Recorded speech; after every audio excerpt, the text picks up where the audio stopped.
මම අද අලුත්ම විදියකට තමයි බිත්තර රොටිය හදන්නේ. ඒ සඳහා මම පිටි අවශ්‍ය ප්‍රමාණයට අරන් තියෙනවා. ඔයගොල්ලත් සාමාන්‍යයෙන් මෙතන තියෙනවා කප්ස් 3ක් විතර. ඒකට මම දාගන්නවා ලුණු ටිකක්.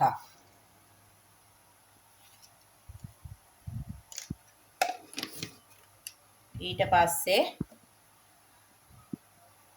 මේක හොඳට කවලම් කරලා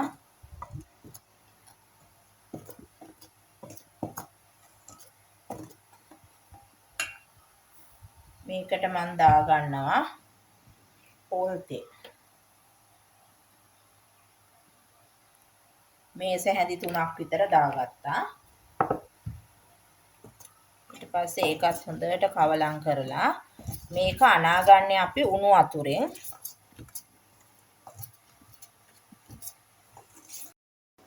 උණු වතුර පොඩ දාගෙන මේක අනා ගන්න ඕන.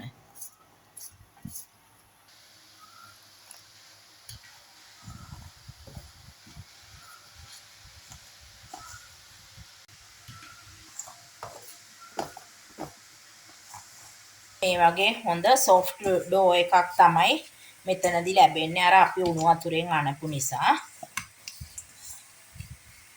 මේ වගේ හොඳ සොෆ්ට් ඩෝ එකක් තමයි මේ හොඳට ඇදෙන සුළු සොෆ්ට් ඩෝ එකක් තමයි මේකෙදි හදා ගන්න ඕන.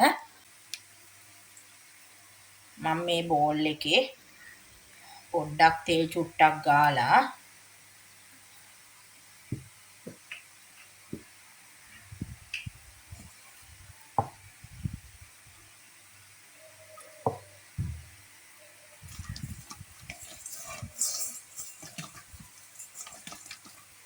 මේක දාලා බෝල් එක ඇතුළට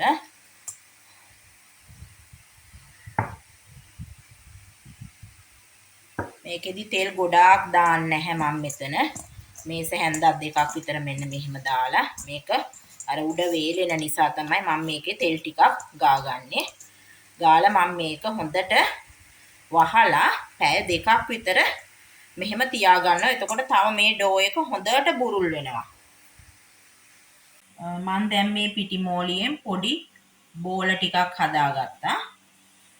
මම දැන් මුලින්ම කරන්නේ පෑන් එකක් ලිපේ තියාගෙන තෙල් චුට්ටක් රත් වෙන්න දැම්මා. ඊට පස්සේ මම මේකට හීනියට චොප් කරලා කපාගත්ත ලුණු තියෙනවා, අමු මිරිස් තියෙනවා. ඒ ටික ඔක්කොම මේකට දාගන්නවා. ඒ වගේම සුදු ලුණු, අමු ඉඟුරුත් මම හීනියට චොප් කරගෙන තියෙන්නේ. ඒ ටික ඔක්කොම දාගෙන මේක හොඳට ටෙම්පරාදු කරගන්න ඕන මේක. දැන් මේක හොඳට ටෙම්පරාදු වෙලා තියෙන්නේ. මේකෙන් ටෙම්පරාදු වෙනවා කියන්නේ හොඳටම රන්වන් පාට වෙනකන් ගන්න එපා. අර ඉඟුරු සුදු ලුණු වල සුවඳ එනවනේ. ඒ වෙනකොට මේකට දාගන්න ඕන. මම මෙතන අරන් තියනවා සෝයා සෝස් මේස හැඳි 2යි. තක්කාලි සෝස් මේස හැඳි 2යි. එක සමානව ගන්න. ඒකත් මම මේකට එකතු කරගන්නවා. මම මෙතනදී සෝස් එකක් තමයි හදාගන්නේ මේ රොටි වල මැදට ගන්න.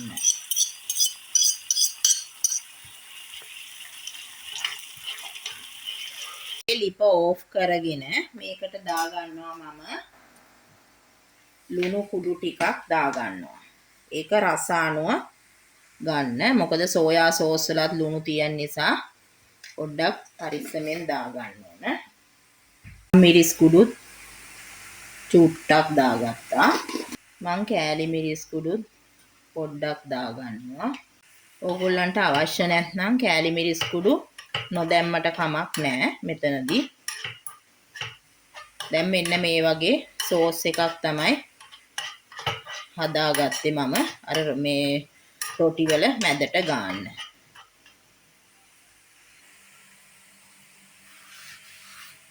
ඊට පස්සේ මම මේ මැට් එකට පිටි චුට්ටක් ඉහගෙන පොඩ්ඩක් වෙන්න ඉහගෙන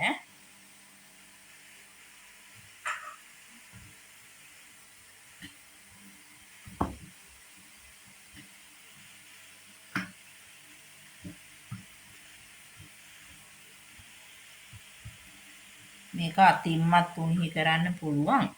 නැත්නම් රෝලින් පින් එකක් ගත්තත් කමක් නැහැ මේක තුනි කරගන්න.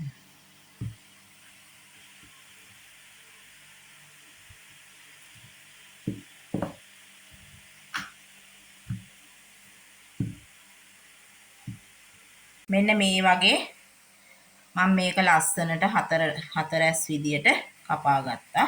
ඕගොල්ලන්ට ඕන හැඩයකට මේක ගන්න පුළුවන් රවුම් හැඩයකට හරි. ඊට පස්සේ මම මේ හදාගත්ත සෝස් එක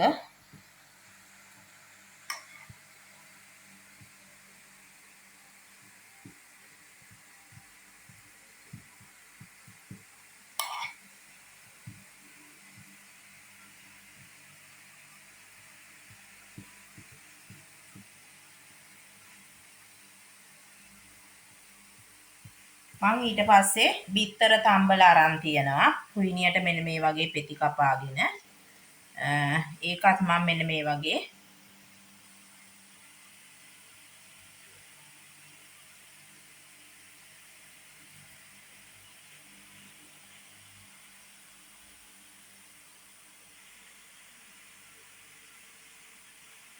මම මේ බිත්තර දාගත්තා. දැන් මම මේක මෙන්න මේ අතට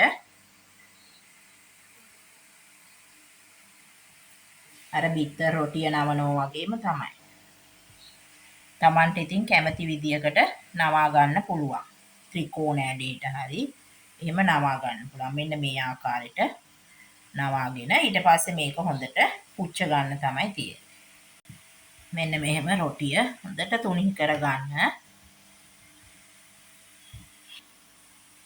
ඔයාලත් මේ වීඩියෝ එක බලලා මේ විදියටම මේක හදාගන්න. හරිම ලේසි මේක උදේ කෑමකට රාත්‍රී ආහාරයකට මේක යොදා ගන්න පුළුවන් අපිට ගන්න පුළුවන්. ඒ වගේම මේක බිත්තර දාන නිසා අපිට ප්‍රෝටීන් ඉතාමත් අඩු මුදලකට බිත්තරයකින් ලබා ගන්න පුළුවන්. දැන් බිත්තරත් ගාන අඩුයිනේ මුදල. ඒක නිසා මෙන්න මේ වගේ හොඳට තුනී කරගන්න.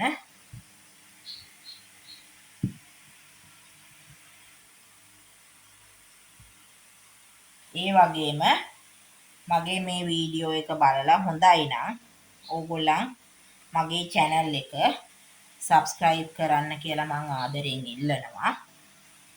ඒ වගේම ඕගොල්ලන්ගේ හිත මිතුරන් අතරේ මේ වීඩියෝ එක share කරන්න. ඒගොල්ලන්ටත් බලන්න.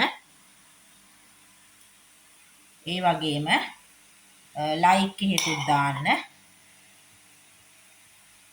මේවා ඔගොල්ලන්ගේ අදහස් මේ වීඩියෝ එක බලලා මට පහලින් කමෙන්ට් එකක් මගින් දාන්න.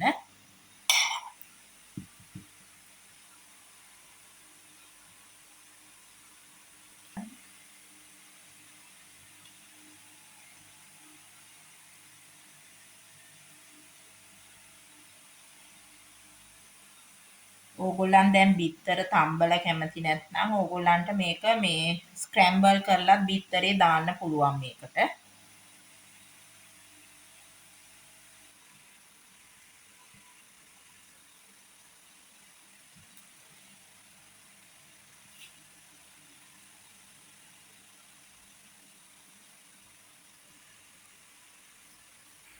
දැන් මේ වගේ ෆෑන් එක රත් කරගෙන තෙල් චූට්ටක් ගාලා මම පේපර් සර්වියට් එකෙන් තෙල් ටික අයින් කරගෙන තියෙන්නේ. මෙහෙම දාලා මේක ඊට පස්සේ පුච්ච ගන්න තමයි තියෙන්නේ. මේක හරිම ලේසි. දැන් මේකේ දෙපැත්ත දාලා අර නෝමල් රොටි වගේ පුච්ච ගන්න තමයි තියෙන්නේ. මෙන්න මෙහෙම මේක අනිත් පැත්තත් දාගන්න.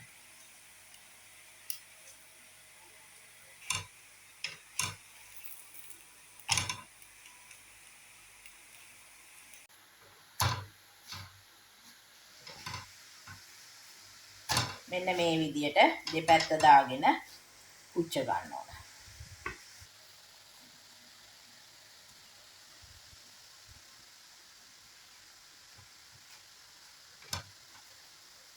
මෙන්න මේක මෙහෙම අල්ලගෙන මේ හතර පැත්තක් පුච්ච ගන්න ඕන පොඩ පොඩ.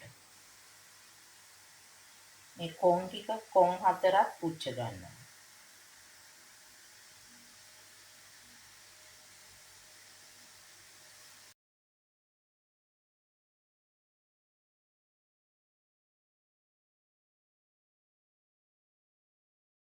මගේ මේ වීඩියෝ එකත් එක්ක එකතු වෙලා හිටවිය සියලු දෙනාටම බොහෝම ස්තුතියි.